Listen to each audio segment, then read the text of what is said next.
Sejam bem-vindos a mais uma palestra organizada pelo Departamento de Cultura e Eventos. Nesta noite estamos tendo a grata satisfação de receber a doutora Andréia Tassiani Antonassi. Ela é advogada, especialista em direito trabalhista e previdenciário, professora universitária, mestre e doutoranda em direito pela FADISP e palestrante do nosso Departamento de Cultura e Eventos. Doutora Andréia, antes de iniciar o seu tema, quero agradecer a gentileza. A doutora tem sempre atendido às solicitações do nosso Departamento de Cultura e Eventos, solicitações que não são poucas, né? Nós pedimos aí aos nossos palestrantes, que são todos voluntários e todos participam de uma forma excepcional, com a vontade mesmo de levar o conhecimento, o aprimoramento jurídico a todos os colegas. E quero registrar também a doutora que estamos transmitindo a sua palestra via YouTube.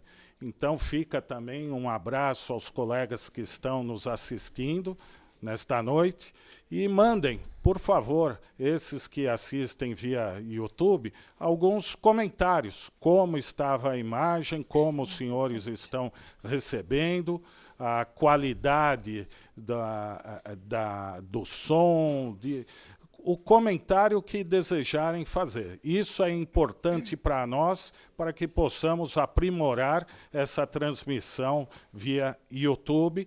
E a ideia é dar acesso a todos os colegas, indistintamente, que todos possam acessar. Não é cobrar, não é abrir o sinal para todas as pessoas poderem acessar. Isso é uma ordem da nossa diretoria, é uma política da OAB. Então, a ideia de fechar futuramente o sinal e querer cobrar, nós não temos essa ideia. A ideia é implementar ainda mais esse sistema para que outros possam se interessar e participar, tanto estudante, estagiário, como advogados. Então, doutora, muito obrigado por estar aqui novamente trazendo os seus conhecimentos. E o tema desta noite é aposentadorias, por idade, por tempo de contribuição especial e por invalidez. Doutora, seja bem-vinda e está com a palavra. Boa noite, obrigado, Humberto, por estar aqui. É um prazer tê-lo comigo, então. São dois, né? Porque o Humberto é tão ocupado e é muito prazeroso tê-lo junto aqui conosco. Eu agradeço a presença de todos, principalmente dos meus alunos, porque pelo menos eu vejo que eles estão realmente indo pelo caminho certo, né? Quando o Humberto coloca voluntário, realmente é voluntário. É engraçado que às vezes os alunos ou quem vem assistir os ouvintes dizem assim, quanto você ganha? Eu digo nada. Eu até brinco, dependendo da subseção, eu ganho o mesmo que o colega ganha para ser presidente. Ninguém ganha nada. Só que o que nós ganhamos é a satisfação de estar aqui, de passar um pouquinho de conhecimento e aquilo que vocês aprendem. Às vezes uma pergunta de vocês muda todo o entendimento, todo o processo, traz uma luz totalmente diferente. Então, é satisfatório, é prazeroso estar aqui. E não é por valor em reais, mas é por um valor pessoal muito grande. Isso é gratidão, isso é gratificante. Isso não tem preço, né? Porque a gente brinca, para todo o resto tem Mastercard, mas isso não tem preço. E não existe assim, você vai dizer, e a sua anuidade é a mesma? É a mesma. Não muda nada? Não muda nada. Então, assim, e aí, André, eu posso dar palestra? Pode. Não é um cargo meu e não é uma obrigação minha. Se amanhã vocês se sentirem à vontade, a casa é de vocês. Eu brinco, se os advogados soubessem o quanto a OAB faz, ela seria muito melhor, né, Humberto? É que às vezes você fala, não, a OAB é cara. É caro. Depende daquilo que você pensa, o que é caro. Quanto vocês pagaram para vir aqui hoje? Nada, não é verdade? Uma lata de leite é muito pouco. Para nós é pouco, mas para quem ganha é muito. O trabalho voluntário de quem leva esse leite, de quem entrega, que é feito pela doutora Clarice, ele traz tanto sorriso que vale muito mais do que se cada um de vocês pagasse 1 milhão aqui. Certo? E falando em palestras, Humberto, eu estava falando para o seu Agostinho, eu dou palestra há mais de 10 anos já. Eu até assustei, eu falei, gente, é muito tempo, né? E parece que foi ontem. Alguns voltam, né? Alguns alunos vão em mais de uma vez, aí eu falo, que bom, sinal que é boa. Vamos falar um pouquinho de aposentadoria, né? Quando nós pensamos em aposentadoria, é algo que não é somente para o nosso trabalho, é algo pessoal. Eu brinco que quando nós vamos registrar um aprendiz, a primeira pergunta dele é, quando eu vou me aposentar? Não é? Quando você começa a trabalhar, você fala, estagiário tem direito à aposentadoria? Vocês acham sim ou não? Não. Por quê? Como o pessoal brinca, é escraviário, né? Tem que carregar pedras. E nós, como estagiários, não temos o hábito de recolher o INSS. Se todos os estagiários, por livre e espontânea vontade, recolhessem o carnê do INSS, seria pelo menos de 1 a 2 anos a menos de contribuição como empregado. Poxa, mas eu tenho que contribuir? Tenho. Por que eu preciso contribuir? Porque o sistema ele é contributivo. Só vai aposentar quem pagar. Poxa, mas esses dias eu ouvi uma entrevista, uma reportagem, dizendo que existe um benefício assistencial, um tal de LOAS. Existe o benefício assistencial. Mas é para quem tem mais de 60 ou 65 anos e a renda da família não pode ser superior a 1/4 do salário mínimo. Quanto que é o salário mínimo hoje? 880. Dividido por 4? É muito pouco, não é? Então, e a renda da família? A Previdência faz uma visita de campo, ela vai na sua casa. Já teve indeferimentos de pedidos porque as panelas que estavam em cima da pia eram superareadas. A casa era muito bonita e, por a casa ser muito bonita, aquele pedido foi indeferido. Por quê? Porque 1/4 do salário mínimo é incondizente com o quê? Com aquela casa, com aquela condição. Então, é tudo isso analisado. Então, nós pensamos sempre no seguinte, o sistema ele é contributivo. O que significa? Eu tenho que pagar para receber. Preciso pagar muito? Depende. Quando nós pensamos em muito, nós mesmos já estamos munindo o Estado. Eu brinco muito, Humberto, agora com o seguinte, quando nós pensamos hoje nas mudanças da Previdência, nós estamos munindo o INSS, o Estado, com as informações. Como assim, Andréia, nós estamos munindo? Por quê? Porque eu vou lá e peço a minha aposentadoria quando eu tenho direito ao tempo mínimo, certo? 30 anos, 35 anos de contribuição, dei a entrada, aposentei. Quando eu aposento, o teto da Previdência hoje está em 5.189, certo? Você ganha, via de regra, 5.189? Não, eu sempre ganho um pouco menos. Então, nesta regra, eu continuo trabalhando ou eu deixo de trabalhar? Continuo. Principalmente quando me aposento por tempo de contribuição. Como é o nome da senhora? Não é, Elaine? Quando eu penso na idade, eu já tenho mais expectativa de parar. Mas quando eu aposento por tempo de contribuição, eu continuo trabalhando. Via de regra, mais quantos anos? De 5 a 10. Então, essa ideia de trabalhar mais 5 ou 10 anos, eu estou munindo o Estado, no sentido governo. De qual informação? De quanto tempo mais eu consigo trabalhar pós-aposentadoria. Então, hoje, todas essas mudanças que estão ocorrendo na Previdência, ela tem fundamento, ela tem base. Aí a gente arregala o olho, né? Como assim, Andréia, tem base? Ela tem base justamente por esse motivo, porque nós ingressamos com ações dizendo, olha, o meu colega, o meu cliente, ele trabalhou mais X tempo pós-aposentadoria. E com isso, eu muni o Estado com a informação precisa de quanto tempo mais eu posso aumentar o tempo da contribuição, o tempo trabalhado. Então, nós também somos culpados por essas mudanças todas. Às vezes a pessoa fala, poxa, eu não concordo. É triste termos que assumir esse erro indireto, é um erro indireto mesmo, né? Por quê? Porque eu estou dizendo, olha, estamos trabalhando muito mais. A minha expectativa de vida mudou. Quando eu penso em 30 anos atrás, quem era o provedor do lar, da família? O homem. Era 100% homem, só homem. Eram raras as mulheres que trabalhavam fora, eram raras, assim, era a exceção da exceção a mulher que mantinha o lar. E hoje em dia? Não, hoje em dia eu tenho o homem e a mulher que trabalha. Eu tenho o homem e a mulher que mantém a família, que mantém a casa. Ou seja, eu tenho muito mais contribuição, mas eu também tenho muito mais obrigação da Previdência Social. Não estou defendendo a Previdência, hein? Muito pelo contrário, porque lá também tem muitos defeitos. Mas esta mudança, esse ajuste, nós temos que começar já a refletir. Aonde vem a informação? De onde eles tiraram esse tópico? Por que aumentou em 5, em 10 anos? Porque nós passamos essa informação. Ela é precisa, ela é real. Ela efetivamente, ela existe. Certo? Quando nós pensamos em aposentadoria, a primeira coisa que vem é a ideia de me aposentar por tempo de contribuição ou por idade. Nós nunca pensamos na aposentadoria por invalidez, certo? Porque a aposentadoria por invalidez ela é decorrente de uma doença, de um acidente. Poxa, André, eu posso requerer automaticamente aposentadoria por invalidez? Até pode, mas primeiro eu tenho que pedir o quê? O auxílio doença.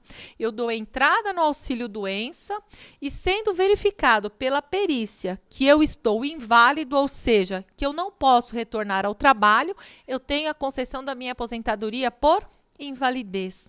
Tem idade mínima? Sim ou não? Não tem, Valéria. Não tem idade mínima e também não existe uma regra. Poxa, tem fator? Não tem fator previdenciário. A aposentadoria por invalidez dura quanto tempo? É muito relativo, Sérgio. Por que é muito relativo? Hoje em dia nós temos pessoas que ficam dos 20 anos em coma e do dia para a noite acorda e sai andando, né? Essa semana nasceu uma criança que a mãe está em coma e ela ficou 4 meses com a mãe em coma. Ou seja, são coisas inexplicáveis. A medicina está evoluindo e com isso evolui também direitos e obrigações. Então, quando eu penso nessa situação da aposentadoria por invalidez, não existe um prazo. Eu posso ficar 6 meses, 1 ano, 2 ou para sempre, ou seja, por prazo indeterminado. De quanto em quanto tempo eu posso voltar, eu tenho que voltar na Previdência? Não existe uma regra. Conhecemos alguns segurados que a Previdência chama a cada 6 meses para passar na perícia. Conhecemos outros que a Previdência nunca chamou. Outros a cada 2 anos. Outros quando vem aqueles planos, vamos recadastrar, chama toda vez. Então, existe uma regra, Andréia? Não existe. Então, eu posso ficar sem ser chamado pela Previdência até o dia que eu morrer? Pode. Como você pode ser chamado todo ano para passar por uma perícia. Poxa, mas e se o segurado, a pessoa que está doente, estiver acamado em coma? É só informar a Previdência que ela vai até lá fazer essa visita em loco. Ou seja, ela não abre mão disso. Ah, será que realmente a Elaine está doente? Ou não? Vamos lá conferir. Então, a aposentadoria por invalidez ela é por prazo indeterminado. A Previdência vai chamar, sim ou não, de tempos em tempos para o recadastramento. E essa concessão deste benefício, eu posso ficar por prazo indeterminado e não posso retornar ao trabalho enquanto aposentado por invalidez. Por que eu não posso? Porque se eu estiver aposentado por invalidez e retornar ao trabalho, o meu benefício ele é cancelado.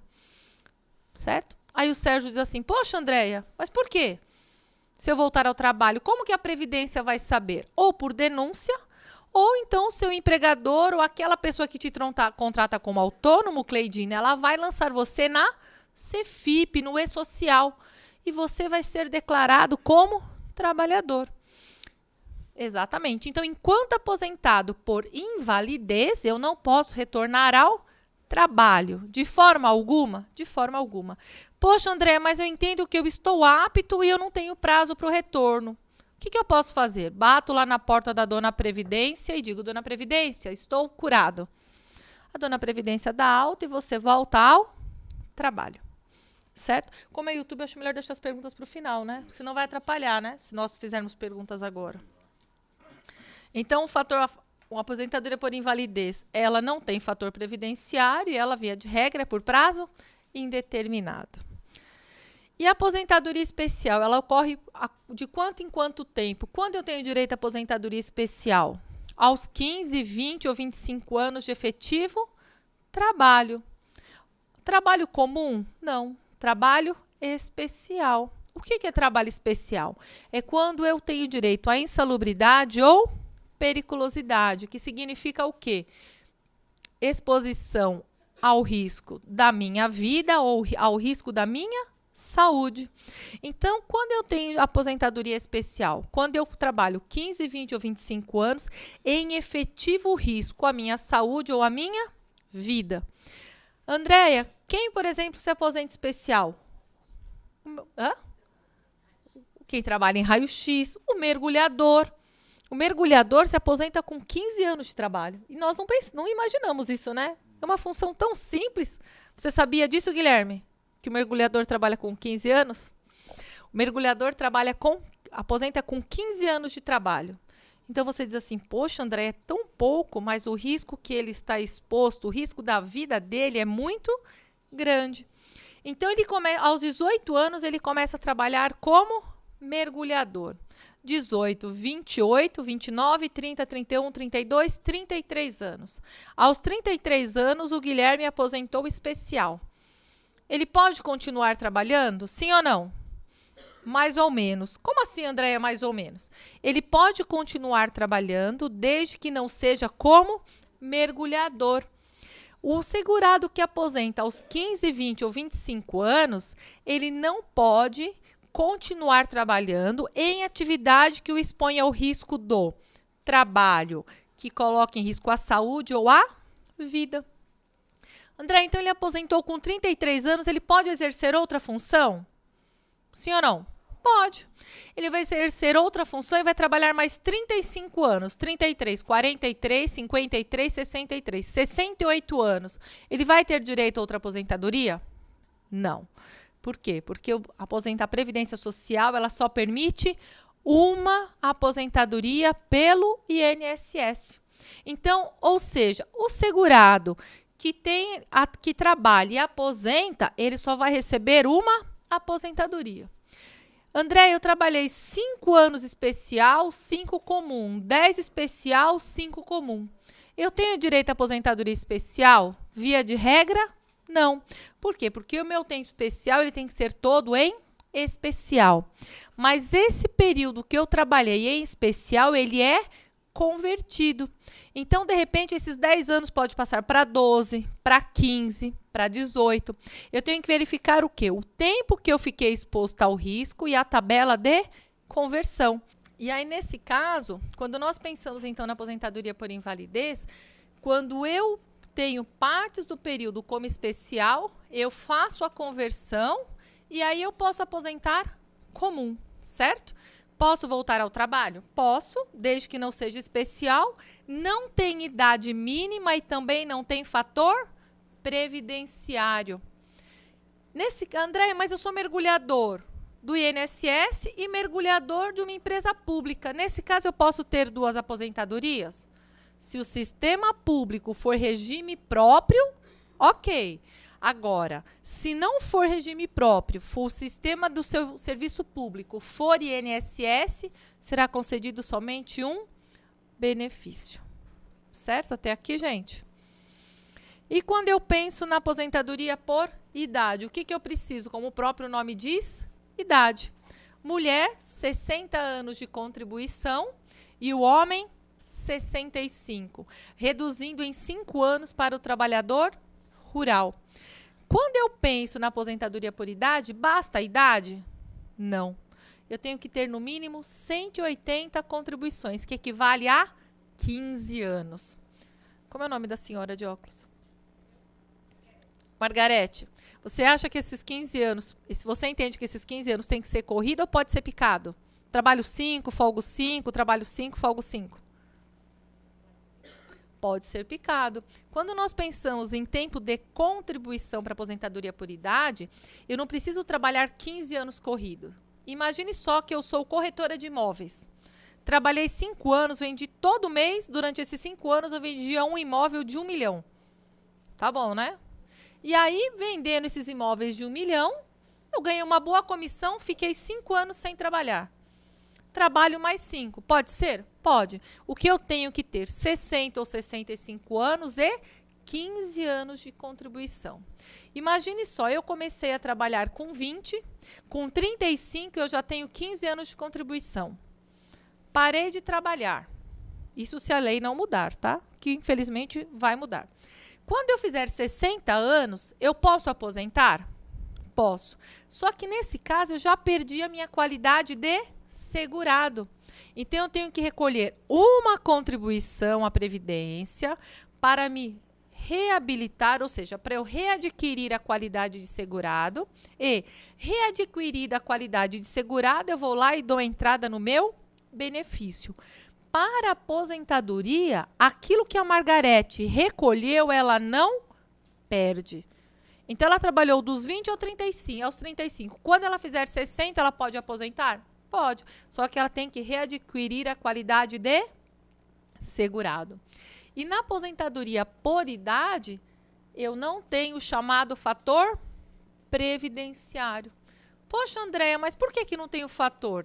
Eu não tenho o fator previdenciário porque a minha expectativa de vida ela é, hoje, pequena. Por quê? Quanto tempo mínimo que eu tenho de carência? 15 anos. E a expectativa de vida hoje está em torno de 72 e 74 anos. Então, o meu tempo de pagamento, ele é maior que o meu tempo de recebimento. Então, ele acaba gerando um equilíbrio. Então, quando eu penso na aposentadoria por idade, que muito em breve deixará de existir, por quê? Porque a aposentadoria de contribuição, com base nas regras novas, acaba sendo equivalente, hoje eu não preciso do fator e eu não preciso ter os 15 anos corridos, certo? Aposentei por idade, posso continuar trabalhando? Sim ou não? Sim. Na mesma função? Na mesma função. Por quê? Porque a função, via de regra, não coloca em risco nem a minha saúde, nem a minha vida. Então, continuo recolhendo. O que eu ganho? Nada. O que vai mudar? Nada. Tanto você segurado vai ter o desconto normal do seu INSS em folha, quanto o seu empregador vai continuar contribuindo normalmente. Não há benefício nem para o empregado e nem para o empregador. Certo? E na aposentadoria por tempo de contribuição? Nós temos que pensar o seguinte, quando eu penso em aposentadoria por tempo de contribuição, eu tenho hoje mulher 30 anos e homem 35, de efetiva contribuição. Preciso do quesito idade? Não. Só que neste caso, nós temos o quesito fator previdenciário. Poxa, André, ele é tão ruim assim? Depende. Quando nós temos 30 ou 35 anos cravado, ele é ruim. Por quê? Porque ele acaba achatando o benefício. Mas quando eu recolho mais pelo menos 5 anos, dá uma diferença de quase 40% no valor do seu benefício. É bastante. E às vezes a gente não percebe. Às vezes a pessoa fala, o fator é sempre ruim. Depende. Se você aposentar exato, ele é ruim. Mas quando você recolhe um pouquinho mais, ele não é de todo ruim. Por que ele passa a não ser de todo ruim? Porque você aumentou em 5 anos as suas contribuições, ou seja, de 30 eu tenho 35 ou 40 no caso do homem, e a minha expectativa de vida ela foi reduzida em 5 anos. Então, a pessoa, por exemplo, que tem 30 anos, começou a trabalhar como aprendiz com 14, 24, 34, 44, ou seja, com 44 anos, eu posso aposentar. Quanto tempo mais eu vou trabalhar? Mais 10. Então, não dá entrada na aposentadoria, deixa correr. André, mas se a lei mudar amanhã? Se a lei mudar amanhã, você já tem direito adquirido. E para quem tem direito adquirido, a lei não atinge. Como é seu nome? A Karina está com 36 anos de contribuição. A lei amanhã passa sim a dispor. A mulher aposentará com 40. Ela vai lá, dona Previdência, direito adquirido, eu quero o meu benefício. A Previdência tem que conceder. Por quê? Porque na época da mudança eu já tinha direito adquirido. Essa é a diferença do pedágio. Poxa, André, o pedágio ainda existe na mudança da legislação? Ele existe, mas ele não é do todo bom e ele também não é mais viável. Por quê? Porque o pedágio, daquela época para agora, ele passa a ser superior aos 30 e os 35 anos de contribuição. Então, se o seu cliente diz assim, poxa, eu vou trabalhar mais 4, 5 anos, deixe ele trabalhar. Por quê? Porque quanto mais ele recolhe, maior é o valor do benefício. Mas, poxa vida, a senhora acha certo? Se a Previdência falir, eu, Andréia, entendo que a Previdência não vai falir, porque a Previdência recolhe mais do que a Receita Federal.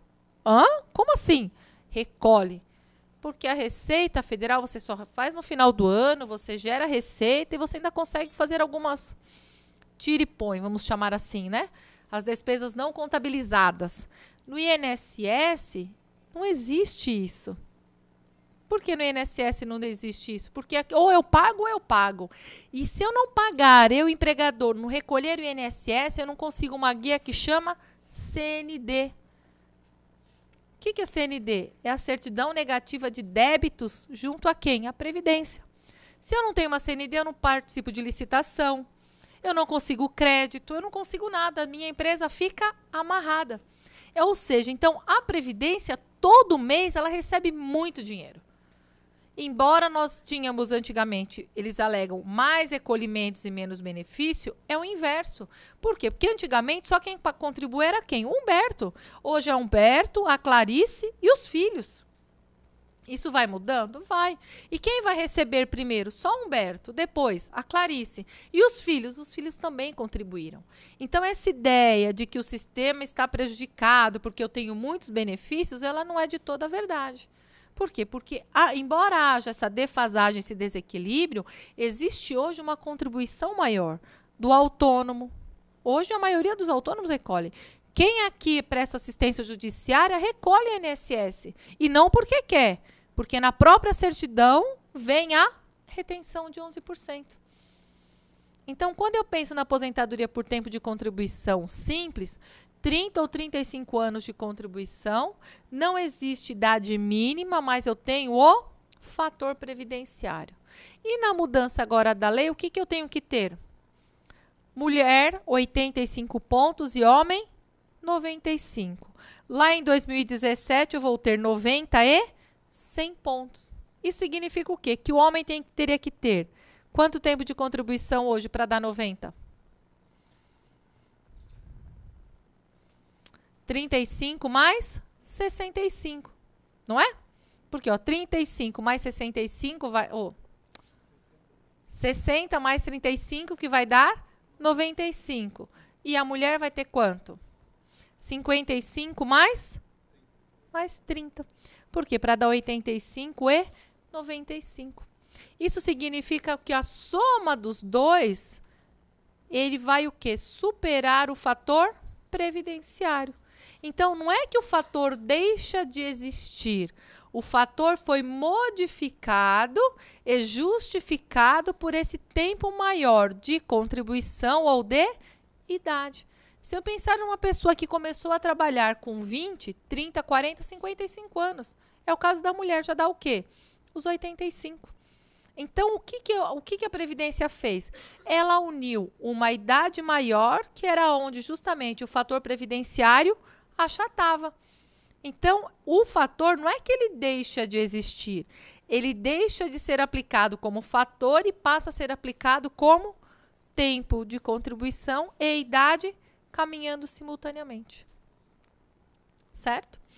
Andréia, lá em 2027, a mulher tem que ter 90 e o homem 100. Se eu não tiver, eu não vou conseguir aposentar? A princípio, não. Ou seja, eu trabalhei pelo menos mais 10 anos. E a mulher mais 5. O que prova aquela tese que eu coloquei no começo. Eu passei informação para o Estado de que eu, quando aposentava, continuava a contribuir mais X tempo. Então, a Previdência, hoje, ela tem informação, ela tem munição para dizer, poxa vida, Valéria, mas você trabalhou mais. A Mariana não, mas a Valéria trabalhou. E aí? E aí, isso vai gerar o equilíbrio do sistema. O segurado aposentado por tempo de contribuição, ele pode voltar a trabalhar? Sim ou não? Pode. O que ele ganha? Nada. Lembrando que nos 30 e 35 eu tenho fator e nos 95 e 90 eu não tenho fator previdenciário. Nesse caso, eles podem voltar a trabalhar? Pode. Tanto na aposentadoria por idade, quanto na especial, quanto no por tempo de contribuição, o segurado pode voltar a trabalhar, ele vai continuar recolhendo normalmente e não vai ter nenhum benefício. Até 1994, nós tínhamos o chamado pecúlio. O pecúlio foi extinto. De lá para cá, o segurado que aposenta e continua trabalhando, ele recolhe e não ganha nada. Aí surgiram algumas ações chamadas desaposentação. Aí o colega vai dizer assim, poxa, mas essa tese é boa. A tese é boa, mas ela infelizmente não tem fundamentação legal. Como assim não tem fundamentação legal? Não tem. Porque o próprio decreto 3.048, ele diz que a aposentadoria é irrenunciável. Ou seja, uma vez requerida, antes do recebimento do primeiro benefício, eu posso abrir mão. Agora, se eu recebi o primeiro benefício, sinto muito, você vai ter que engolir. Então, eu aposentei, continuei trabalhando mais 5 anos, fui lá, dona Previdência, eu quero meu dinheiro de volta ou um novo cálculo. Nós temos várias ações, algumas que dizem que há desaposentação, outras que não, umas que dizem que eu tenho que devolver o dinheiro para a Previdência, outras que dizem que eu não tenho que devolver o dinheiro para a Previdência. O Supremo já julgou? Não. Com a mudança agora da lei dos 85 e dos 90, 85 e 95, o que aconteceu? A própria Dilma colocou lá que o Instituto Desaposentação, ele não existe. Por quê? Porque a aposentadoria ela é irrenunciável e esse instituto causaria um prejuízo de bilhões aos cofres. Então, a ideia é... Alguém falou alguma coisa? Quando nós pensamos nessa ideia de desaposentação, pode ser que no futuro seja criado algum instituto que a cada X tempo a Previdência recalcule a aposentadoria dos aposentados. Agora, hoje, infelizmente, a tendência do tribunal nessas ações é de julgar improcedente, infelizmente. Você tem ações de desaposentação? Não? Então, quando nós pensamos em desaposentação, nós temos que pensar o quê? Que ela não tem fundamentação legal, que existem muitas e muitas ações que estão aguardando as decisões finais do Supremo e que até agora ainda não ocorreu. E que a própria legislação diz o quê? Que no Instituto Desaposentação ele não existe. Quando eu volto ao trabalho, eu tenho que recolher normalmente. Aí vem alguém e diz assim, poxa, o salário da Brenda era R$10.000. Posso registrar só com 2.000 o resto pagar por fora? Por lei, pela CLT, não posso. Mas, infelizmente, nós sabemos que isso está cheio. Para quem já é aposentado, não vai mudar nada esse pagamento por fora. Já estou aposentado mesmo, meu empregador recolhe menos e eu ganho mais. Agora, para quem não está aposentado, essa ideia do pagamento por fora, ele é muito ruim. Para quem ganha mais que o teto, que é 5.189, é tranquilo, é favorável. Agora, para quem ganha menos, isso é muito ruim. Porque não é só o recolhimento a menor no mês, é um valor a menor lá da sua aposentadoria. Como assim? Por quê? Porque a média de todo e qualquer benefício da Previdência é 80% dos maiores salários dos maiores salários de contribuição de julho de 94 até hoje.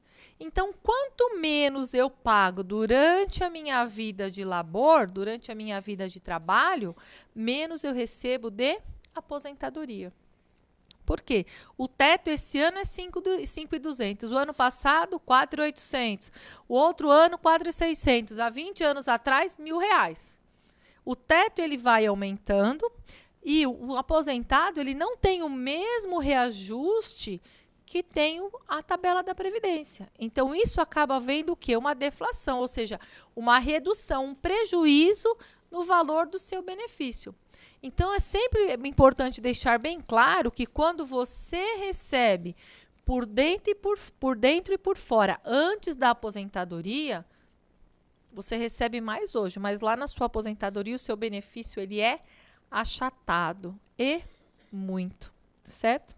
E como eu falei para vocês, as aposentadorias elas não são cumulativas. Eu posso receber 5 aposentadorias? Posso. Uma da Previdência Social, uma do município de São Paulo, Santo André, São Bernardo e Diadema. 4 como funcionários públicos. Agora, se eu for um empregado CLT, 4 funcionário público, tenho 5 trabalhos, sou médico, trabalho cada dia num lugar, que a gente sabe que é possível. Neste caso, eu tenho direito a uma aposentadoria só. Por isso que quando eu tenho vários empregos, ou 2 ou 3, registrados com regime próprio de previdência, é tranquilo. Agora, quando tudo é regido pelo regime geral INSS, eu tenho que informar aos meus empregadores de que eu tenho outra fonte pagadora. Quando eu tenho, por exemplo, 2 empregos, eu sou a Cleidina, que é enfermeira, ela tem 2 empregos, ela ganha 2.500 em um e 2.500 no outro, ou seja, a soma dos 2 dá 5. Aí ela diz assim, poxa, André, eu não vou informar, não. Eu vou dizer, poxa, Cleidina, informa. Por quê? Porque quando eu penso a tabela, é quanto? 8, 9 ou 11%. Quando eu penso em 2, a alíquota é 9%. E quando eu penso em 5, a minha alíquota é de 11%. Então, eu tenho que informar os meus 2 empregadores, porque os 2 têm que descontar 11% sobre o meu salário de 2,5%. Embora na tabela esteja na alíquota de 9%, a soma dos 2, ele atinge a alíquota de 11%, certo? E uma outra coisa que é importante quanto ao recolhimento é o quê? Só pode recolher como facultativo aquele que não tem fonte de renda decorrente do trabalho. A Monize tem 5 casas de aluguel. Em cada casa de aluguel da Monize, ela ganha 5 mil. 5 vezes 5, 25. Ela ganha por mês 25 mil reais de aluguel. Ela tem obrigação de recolher INSS? Não. Por quê? Porque o aluguel não é decorrente do trabalho. Neste caso, se ela quiser, ela pode recolher como facultativa. Agora, quem exerce atividade remunerada, quer empregado, quer autônomo, quer sócio, ele tem que recolher o INSS, ele é segurado obrigatório. Lembrando que, quando eu faço declaração à Receita Federal, a minha contribuição à Previdência ela tem que ser equivalente. Ou seja, quem é contador aqui? Qual que hoje é o valor mínimo para você não declarar como isento? O valor máximo para isento do imposto de renda? Hã? 1.900, mas no ano, para eu ser isento, quanto? É.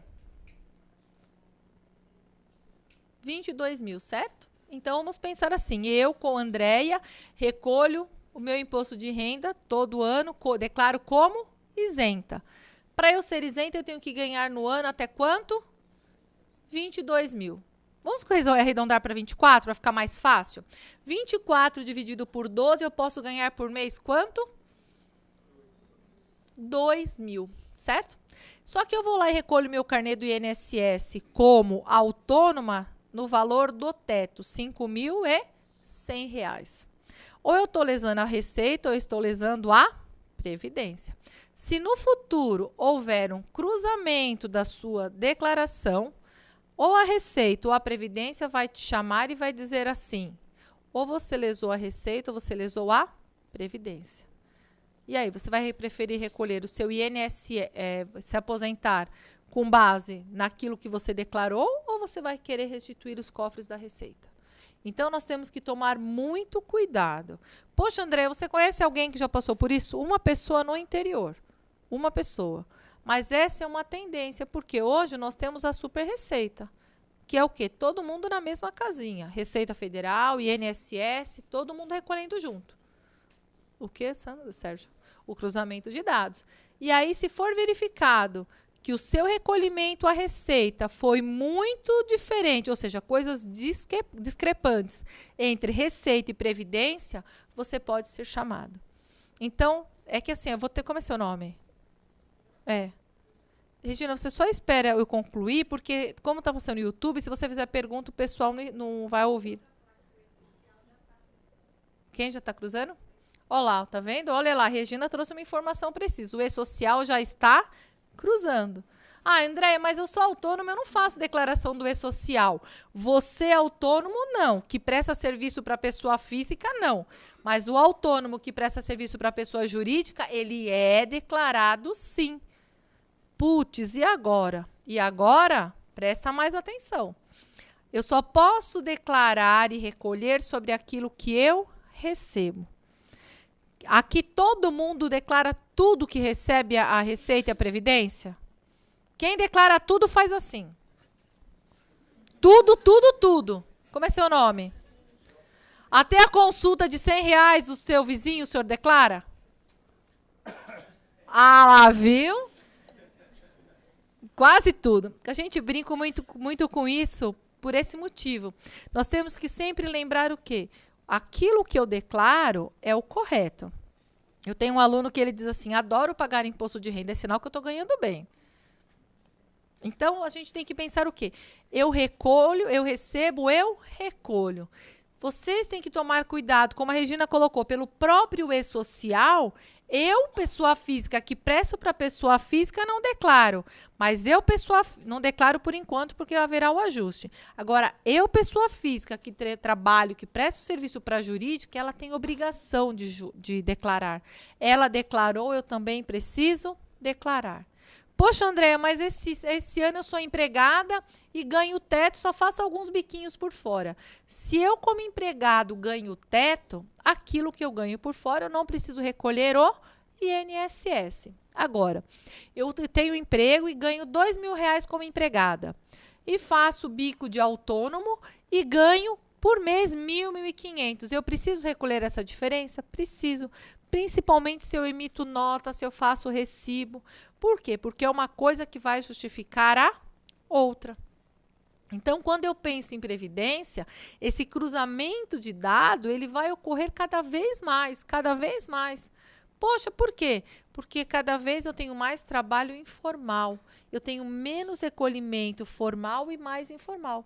Então, isso gera um déficit, isso gera um prejuízo. Então, a ideia é o quê? Proteger aqueles que querem se aposentar no futuro. Então, quando eu penso em aposentadoria pela Previdência, ele é uma só. E só pode recolher como facultativo quem não tem fonte de renda. Se eu tenho fonte de renda, eu passo assistência judiciária e ganho todo mês R$ 1.000, eu posso fazer complementação? Não. Por quê? Porque eu não tenho outra fonte de renda, eu só faço assistência judiciária.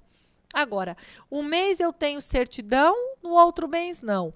O mês que eu tenho certidão já teve a retenção. O mês que eu não tenho, eu posso recolher como facultativo. Esse mês, a Monize só recebeu uma assistência judiciária de R$ 440. Então, ela tem que complementar essa diferença para atingir o mínimo. Então, ela vai recolher essa diferença sobre 440. Agora, quando eu presto serviço no mês e esse serviço foi maior que R$ 880, não pode haver complementação como facultativo, salvo se eu tiver trabalho naquele período. Se eu não tiver trabalho naquele período, não é possível.